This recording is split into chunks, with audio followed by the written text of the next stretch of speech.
Welcome back to the video lecture on Asian state practice in the domestic implementation of international law.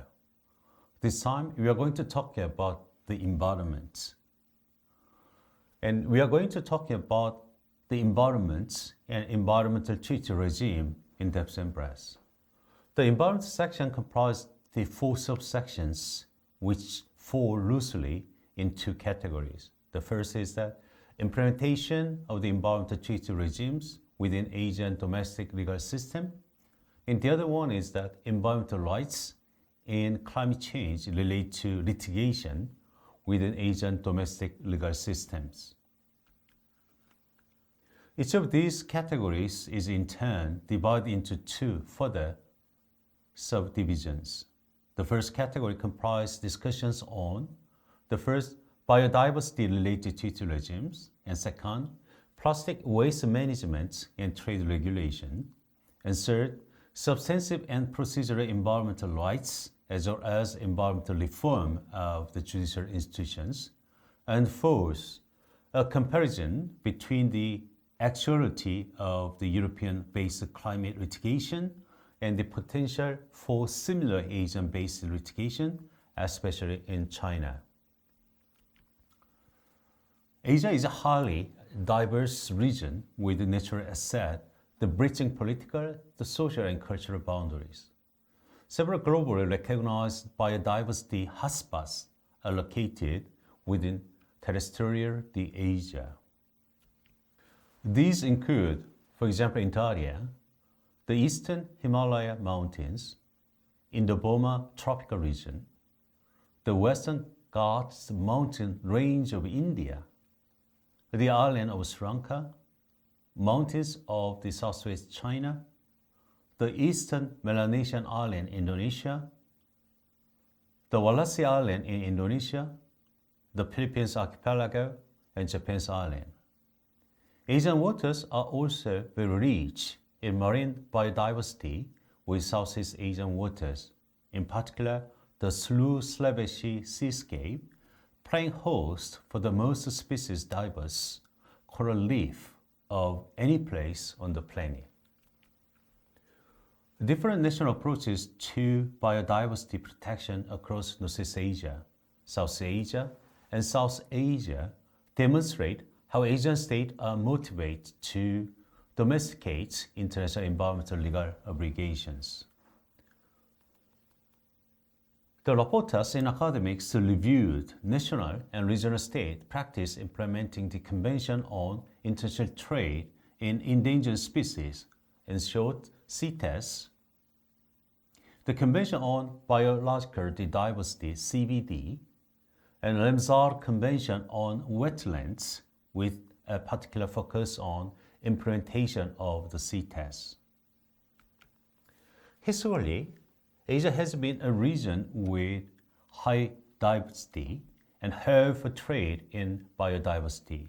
Today, many of the species used as a source material for traditional handcrafts and the folk medicine, such as Asian elephants, are globally endangered. CITES are adopted to address pressing concerns over how the lack of governance of the local markets contributes to conditions for global extinctions.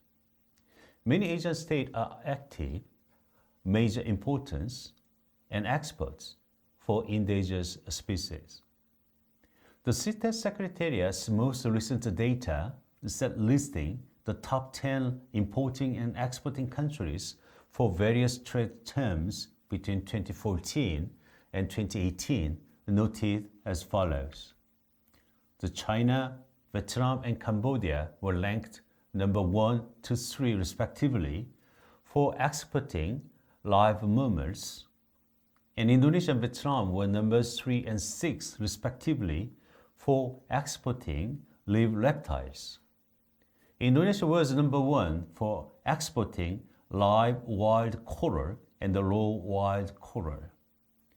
China and Japan were number 2 and 3 respectively for importing live mammals. Hong Kong, China, and Japan were numbers 1 to 4 respectively for importing live reptiles.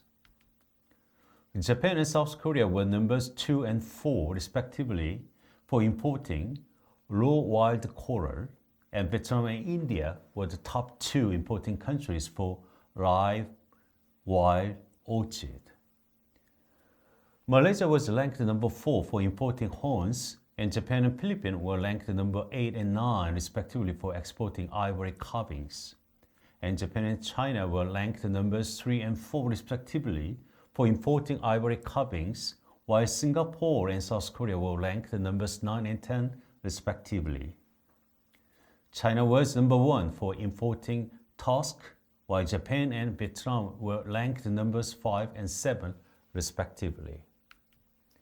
Asian parties initially adopted an wait-to-see approach to ratifying and accede to these CITES.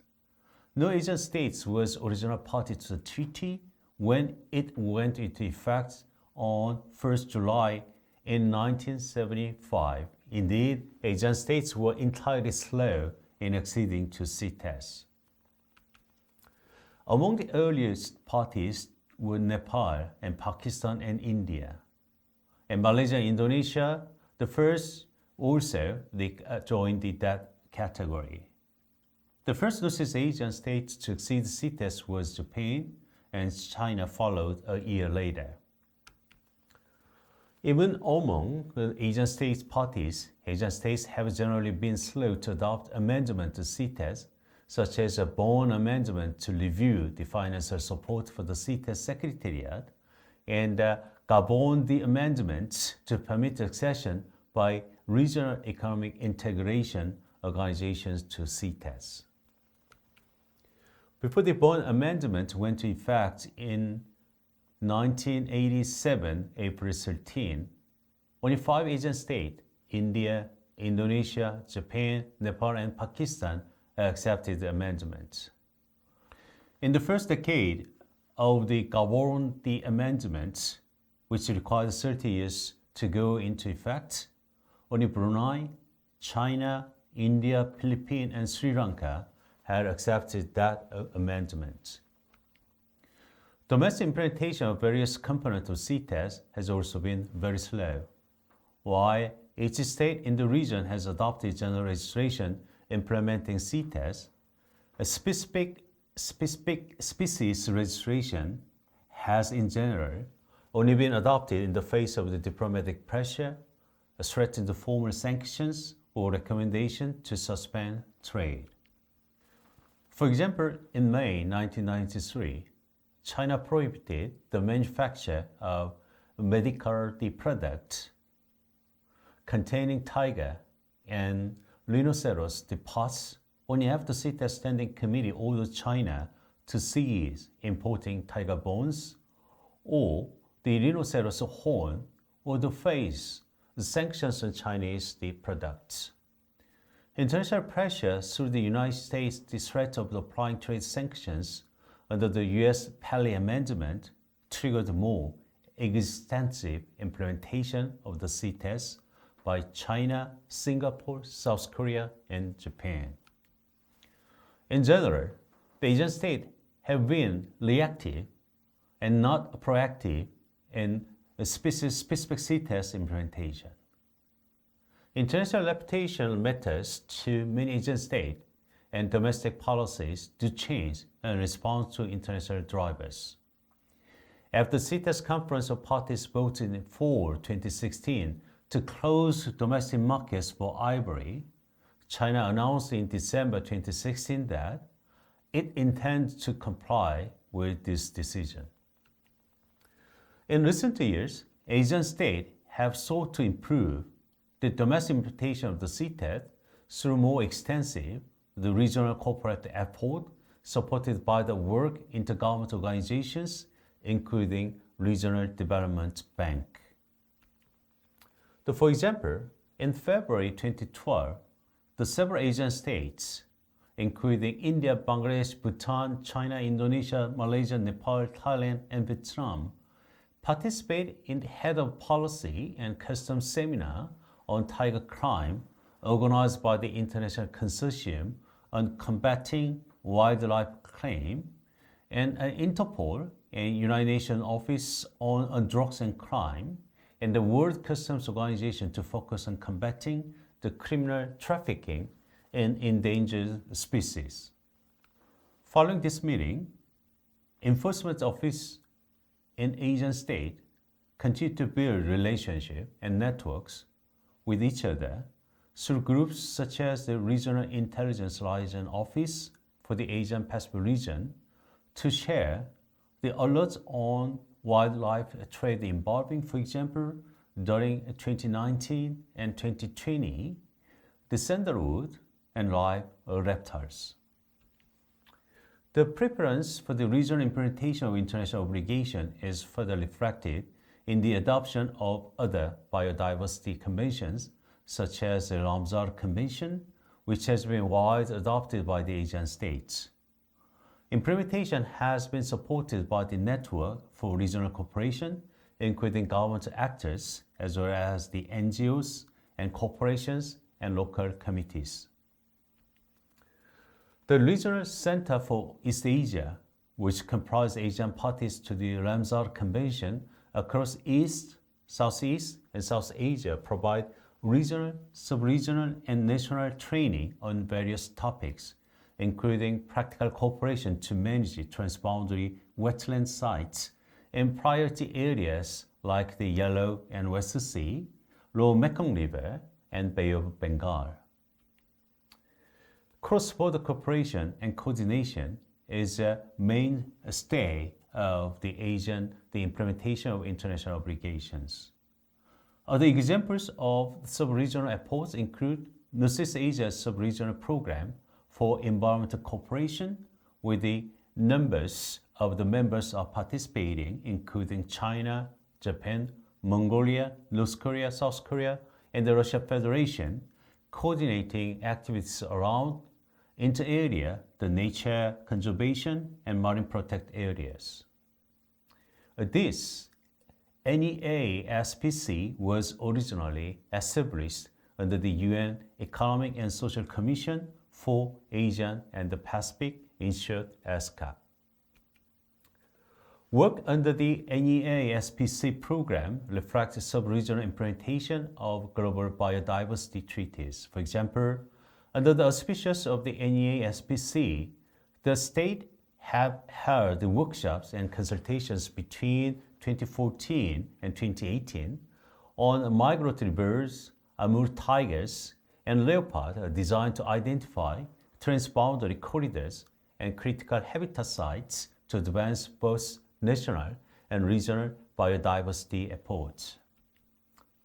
In Southeast Asia, similar coordination efforts among environmental ministers from the Association for Southeast Asian Nations, in short ASEAN, member states created the ASEAN Center for Biodiversity in 2004 to advance the conservation and sustainable use of biodiversity and equitable access and benefiting sharing arrangements.